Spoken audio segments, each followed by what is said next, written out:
Au nom du Père et du Fils et du Saint-Esprit. Amen. Mon Seigneur et mon Dieu, je crois fermement que tu es ici, que tu me vois, que tu m'entends. Je t'adore avec profonde révérence. Je te demande le pardon de mes péchés et la grâce de faire avec profit ce moment de prière. Ma Mère Immaculée, Saint Joseph, mon Père et Seigneur, mon ange gardien, intercédez pour moi. Le 22 mars 1998, très tôt matin, le réveil d'un employé de l'aéroport de Marseille n'a pas sonné. C'est en tout cas ce qu'on lit dans le procès-verbal où il est question d'une panne de réveil. Cet employé était chargé de contrôler les abords des pistes avant les départs des premiers avions. Du coup, ce matin-là, un hérisson mort est resté à côté d'une piste, ce qui a attiré un groupe de goélands ravis de ce petit déjeuner. Le premier avion a décollé, un Airbus A320, a aspiré dans un réacteur une dizaine de goélands et l'avion a dû s'arrêter en catastrophe en bout de piste avec un réacteur cassé et un train d'atterrissage inutilisable. Il n'y a pas eu de blessés à part les goélands. Et puis, au terme d'une longue bataille juridique, le tribunal administratif de Marseille a condamné l'État français à verser 3 millions d'euros aux compagnies d'assurance. Il semble que depuis lors, les réveils matins de ces employés ont fonctionné normalement, mais on voit qu'une petite erreur peut avoir de grands effets. Les scientifiques parlent de l'effet papillon. Le battement d'ailes d'un papillon au Brésil peut-il provoquer une tornade au Texas? Alors pour ces questions météo, il semble que non, mais dans la vie chrétienne, il est certain que les petits détails ont une grande importance. Et tout ceci rejoint, Seigneur, ce que tu nous dis dans l'évangile de ce matin. Ne pensez pas que je sois venu abolir la loi ou les prophètes. Je ne suis pas venu abolir, mais accomplir. Amen, je vous le dis. Avant que le ciel et la terre disparaissent, pas un seul iota, pas un seul trait ne disparaîtra de la loi jusqu'à ce que tout se réalise. Pas un seul iota. Le iota, la plus petite lettre grecque, et peut-être même, Seigneur, que tu pensais à l'iode hébreu, ce petit trait qui sert à différencier les lettres qui se ressemblent, un minuscule petit trait. Je ne suis pas venu abolir la loi ou les prophètes. La loi et les prophètes, ça désignait l'ensemble de l'Ancien Testament. Cette loi, promulguée par Moïse et expliquée par les prophètes, était un don de Dieu.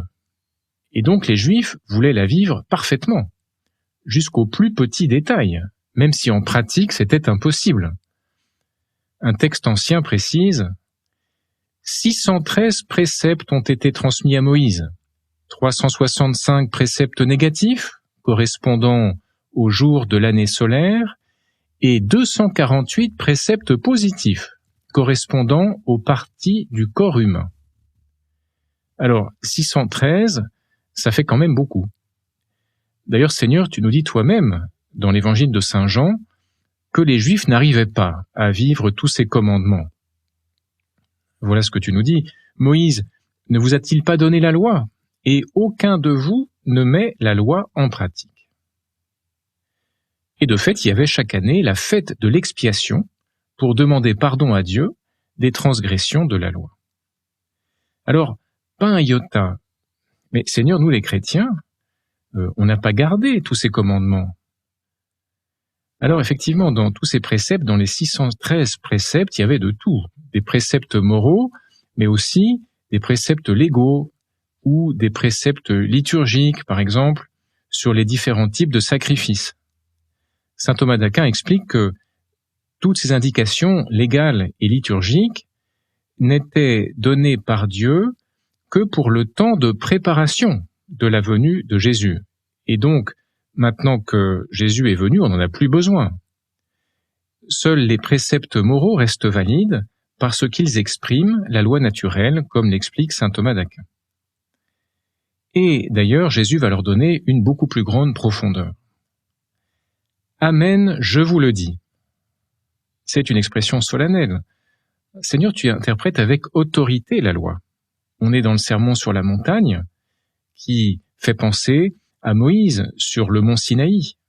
Mais on voit, Seigneur, que tu es plus grand que Moïse et tu vas exiger non pas un simple accomplissement matériel des préceptes, mais la vérité du cœur. Ne pensez pas que je sois venu abolir la loi ou les prophètes. Je ne suis pas venu abolir, mais accomplir. Ne pensez pas. Il y en a donc qui le pensaient. Peut-être que certains espéraient des changements, des allègements, et peut-être aussi que d'autres, au contraire, craignaient des changements. Et on retrouve un peu ça aujourd'hui parfois, ce genre d'attente. Vouloir s'affranchir des exigences de la vie chrétienne, s'adapter à l'ère du temps. Tout change, il faut que la morale change aussi, il faut que l'Église évolue, etc. On connaît ce type de discours. Je ne suis pas venu abolir, mais accomplir. Alors accomplir comment? Certainement pas en proposant une version allégée des exigences de la loi. Le discours de la montagne que nous lisons ces jours-ci dans la messe montre exactement le contraire. Et alors comment se réalise cet accomplissement de la loi? Toi et moi, chers auditeurs, nous savons bien qu'on peut obéir à la loi avec une parfaite indifférence du cœur. On obéit matériellement, presque à regret. On envierait presque les non-chrétiens qui, eux, peuvent faire n'importe quoi en ayant bonne conscience. Et pourtant, Seigneur, dans le fond, on sait bien que tout ça n'est pas vrai. Par exemple, tuer un innocent, ça n'a jamais rendu personne heureux. On connaît peut-être Crime et Châtiment, et là on voit que le pauvre Raskolnikov est complètement dévasté après son crime, un double crime même. Parce que la vie avec toi, Seigneur, c'est un trésor. Je suis venu pour que les brebis aient la vie en abondance, nous dit Jésus, la vie en plénitude. Il est là, le fruit de l'accomplissement de la loi. La lumière de l'Évangile, c'est une aide pour connaître ta volonté, Seigneur, pour faire ce qui est bien, pour être réellement libre. Ta parole est la lumière de mes pas, la lampe de ma route, dit le psalmiste. Jésus attire notre attention sur les motivations profondes de notre obéissance et de notre respect à la loi. Le dynamisme de l'amour.